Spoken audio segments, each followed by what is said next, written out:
दूसरों के मन की बात जानने की उत्सुकता प्रत्येक व्यक्ति में होती है। मनोवैज्ञानिक सहित बहुत से लोग बहुत हद तक चेहरे के भावों को पढ़कर दूसरों के मन की बात जान लेते हैं, अर्थात वे मनोभाव को जानने में माहिर होते हैं। लेकिन आपके मन में क्या चल रहा है, इसे शब्दशः जानकर बता देना आश्चर्य ही है। योग से यह आश्चर्य प्राप्त किया जा सकता है। आप सोचें और हम बता दें कि आपने क्या सोचा, तो आप आश्चर्य नहीं करेंगे?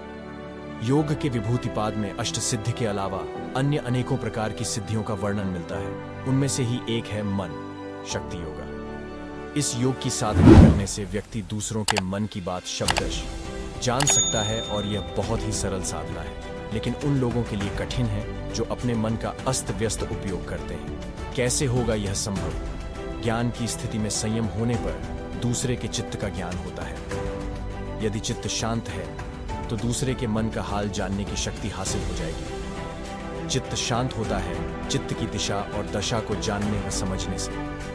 दशा और दिशा जानी जाती है ध्यान द्वारा होशपूर्ण जीने से। सीधा सरल सा सूत्र है कि जब तक आप बोलते हैं सामने वाला सुनता है।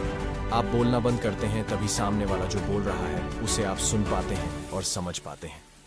यदि दोनों ही लगातार बोलते रहें तो दोनों को कुछ भी समझ में नहीं आएगा। ठीक इसी तरह यदि आपका मन चुप है तभी आपको दूसरे का मन सुनाई देने लगेगा।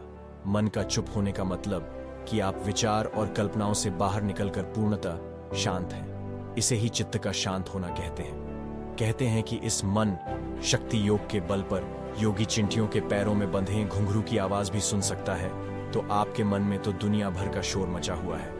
खैर, यदि अभ्यास द्वारा दूसरों के मन की बात जानने में आप सक्षम नहीं भी हो पाए तो चित्त तो शांत हो ही जाएगा और शांत चित्त से सभी तरह के रोग और शोक मिट जाते हैं। सेहत के लिए यह लाभदायक है।